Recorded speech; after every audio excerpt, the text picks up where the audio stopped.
All right, so before we jump in here on this video, I want to give a little context. I wrote an article, a newsletter about 5 months ago on my prediction on what this AI wave is going to do for small businesses.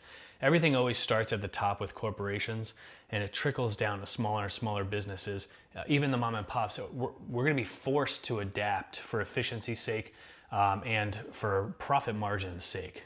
In order for us to continue to compete, keeping up with AI trends, new technology trends, and understanding the implications behind what is coming is really important for us to make the right moves for the future to help us protect what we've built over these years.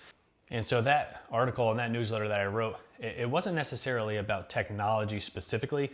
It was more about the people side of it and what the impact and implications are going to be. Specifically, what happens when AI changes how much work one person can do and what that means for jobs that used to feel stable in the corporate world. So 5 months ago, this sounded just like a prediction, but today it's starting to look like the math is adding up. You see the headlines everywhere. You see them from all the big players, Amazon, UPS, Microsoft, Meta, and many, many more. In the last year alone, these companies have cut tens of thousands of jobs. But the most interesting part of this is that many of these companies are obviously very profitable. Some are even posting record-breaking revenue for themselves. So this isn't about companies that are failing and trying to adopt. It's about the companies that are optimizing profits and for the future. And that's a shift that we need to understand.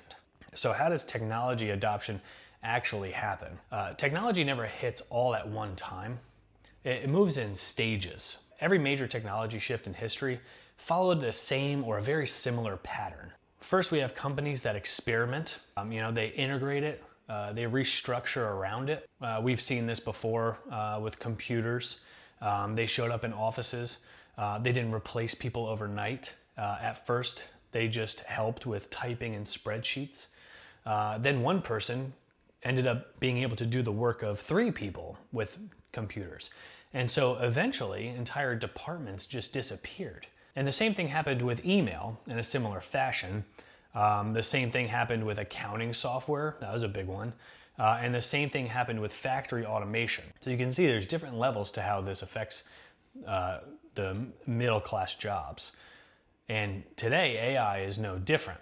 The only difference, the speed. And so why this phase feels pretty quiet, but it isn't. Right now, a lot of companies are still early in this process.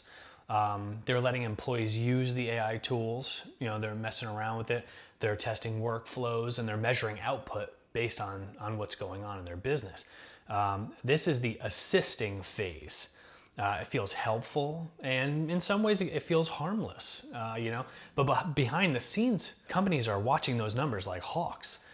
They're now noticing much faster turnarounds, much fewer mistakes, higher output per employee, and that's when the next stage begins.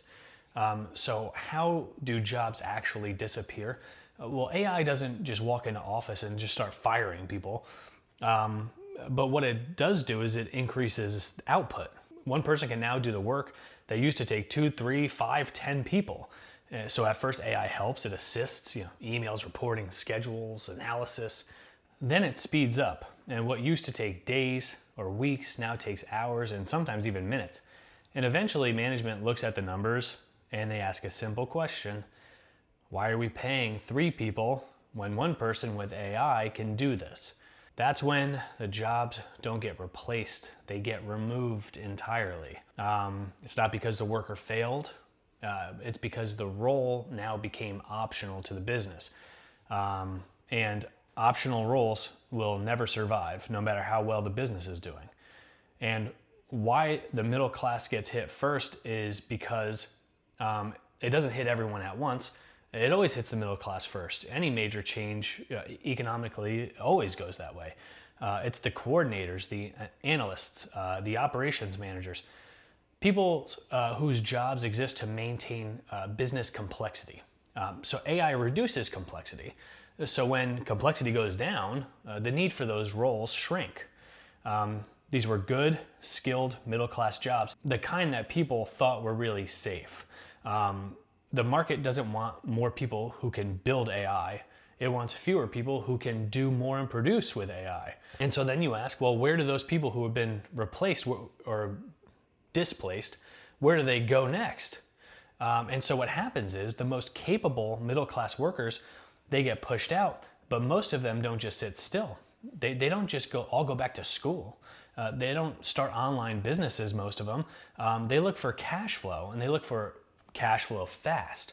Now, so they look for businesses that they can start without permission and licenses from the government and other entities, businesses with real demand in their local markets, businesses that they can be operational in weeks and not years. That's why they move into service businesses. Things like junk removal, pressure washing, cleaning services, and trades, handymen, painters, not really electricians or plumbers because that has a licensing process. And we've seen this before. After 2008, cleaning businesses exploded, and during COVID, junk removal businesses went through the absolute roof. But those were rather short-term shocks. But this time it's much different because AI efficiency pressure does not reverse, it compounds. And so the window that you're in right now is a quiet one because people are not talking about it as much lately. It was a big deal 6 months ago, but now people are kind of getting used to it. And so most of your future competition is still actually employed in those corporate roles. They're still trying to upskill and keep their jobs. They're hoping that their job survives the next round of layoffs and optimizations. But history will show us something really important though. Companies roll out the tools first, they measure productivity, and then they adjust headcount last. That delay is why the next 18 to 24 months matter. So if you're already in the service industry, this is the calm before that storm that's coming.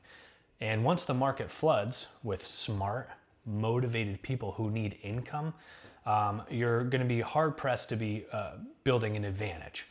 You'll be just reacting to what's going on at that point. So how do you build that advantage? How do you build that moat? If you survive what's coming next, you're going to need to lock things down now. First, you really want to focus on reviews, and don't hope that customers leave them. Make reviews a system for your business. By the time 10 new competitors show up with 5 reviews each, you should be so far ahead with hundreds of reviews, you're basically untouchable. You're the go-to source in your local market. The second is commercial accounts. Property managers, contractors, small-time renovators, businesses. Building those relationships before everyone else is desperate, they stabilize cash flow when residential pricing gets squeezed. So it's a very good relationship to build is with those types of people. They always need work. Then you want to look into local search and ads. Own your Google business profile now. Build your ad history now in Google Ads. Because when competition spikes, new businesses will pay a penalty to get access to that market that you won't have to. The fourth is operations. Write things down. Get it out of your head. Your booking process, routing, invoicing, follow-ups. Chaos kills margins faster than competition ever will. Fix your broken systems now or create systems if you don't have them. And the goal is not to be the cheapest option. The goal is to become the default option in your local market. That's how you do it, by following those steps. This shift with AI is not hypothetical anymore. It's happening company by company, industry by industry. But you still have time, but that time will run out. So position yourself now before this flood and the wave breaks.